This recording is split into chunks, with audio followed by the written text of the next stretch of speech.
पुत्रदा एकादशी व्रत कथा। नमस्कार भाइयों बहनों, जय माँ गायत्री। आप सभी का मेरे YouTube चैनल शुभकर्माही अष्टू में स्वागत है।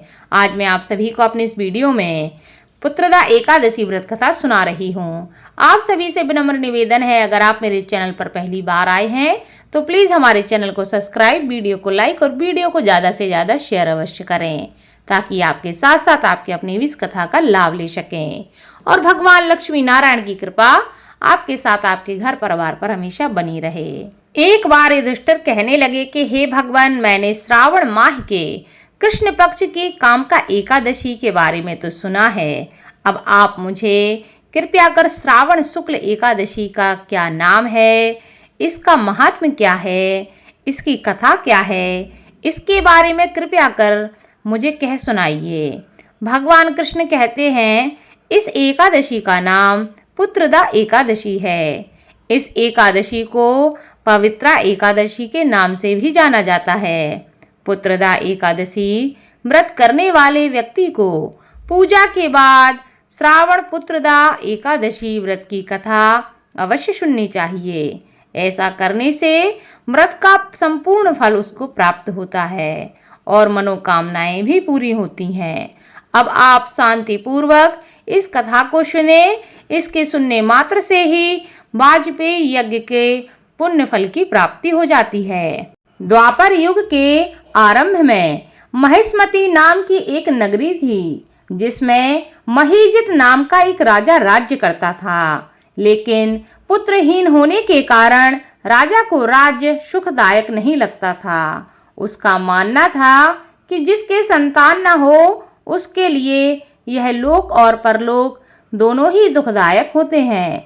पुत्र सुख की प्राप्ति के लिए राजा ने अनेक उपाय किए, परंतु राजा को पुत्र की प्राप्ति नहीं हुई। वृद्धावस्था आती देखकर राजा ने प्रजा के प्रतिनिधियों को बुलाया और कहा, हे प्रजाजनों, मेरे खजाने में अन्याय से उपार्जन किया हुआ धन नहीं है, ना मैंने कभी देवताओं तथा ब्राह्मणों का धन छीना है। किसी दूसरे की धरोहर को भी मैंने नहीं लिया। प्रजा को मैंने पुत्र के समान पाला है। मैंने अपराधियों को भी पुत्र तथा बांधवों की तरह दंड देता रहा।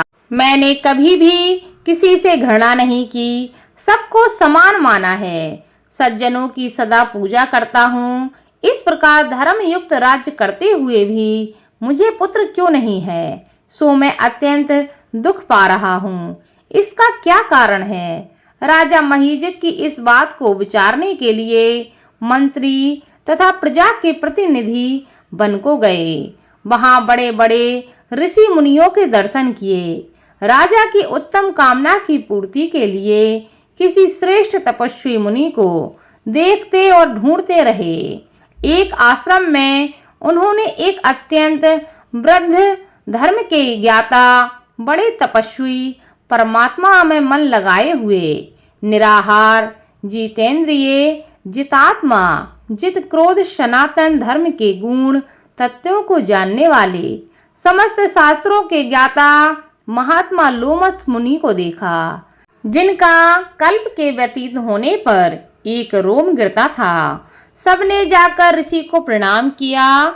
उन लोगों को देखकर मुनि ने पूछा कि आप लोग किस कारण से आए हैं? निसंदेह मैं आप लोगों का हित करूंगा। मेरा जन्म केवल दूसरे के उपकार के लिए हुआ है, इसमें तनिक भी संदेह मत करना। लोमस ऋषि के ऐसे वचन को सुनकर सब लोग कहने लगे, हे महर्षि, आप हमारी बात जानने में ब्रह्मा से भी अधिक समर्थ हैं, अतः आप हमारे इस संदेह को दूर कीजिए। महिष्मतीपुरी का धर्मात्मा राजा महीजित प्रजा को पुत्र के समान पालता पोसता है, फिर भी वह पुत्रहीन होने के कारण बहुत दुखी है। उन लोगों ने आगे आकर कहा कि हम लोग उनकी प्रजा हैं, अतः उनके दुख से हम भी दुखी हैं। आपके दर्शन से हमें पूर्ण विश्वास है कि हमारा यह संकट अवश्य ही दूर हो जाएगा, क्योंकि महान पुरुषों के दर्शन मात्र से अनेक संकट और कष्ट दूर हो जाते हैं। अब आप कृपा करके राजा के पुत्र होने का उपाय बताएं।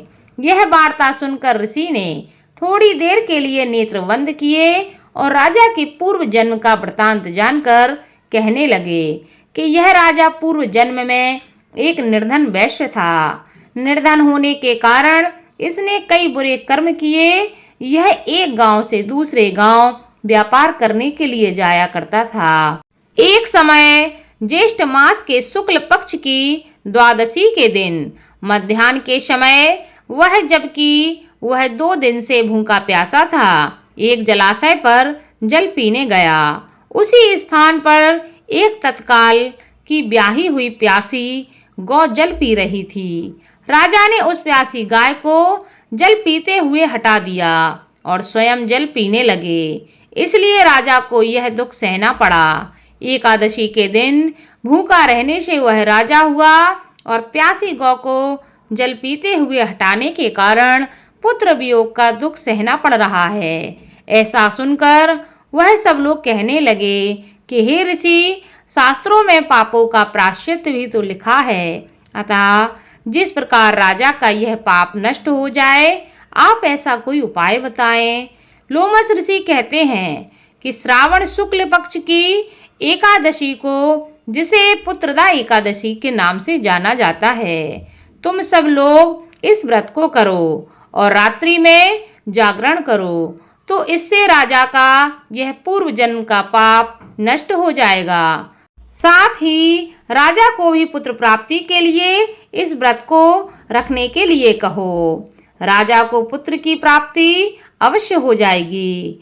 लोमस ऋषि के ऐसे वचन सुनकर मंत्रियों सहित सारी प्रजा नगर को वापस लौट आई और जब श्रावण शुक्ल एकादशी आई तो ऋषि की आज्ञा के अनुसार सबने पुत्रदा एकादशी का व्रत किया और जागरण भी किया।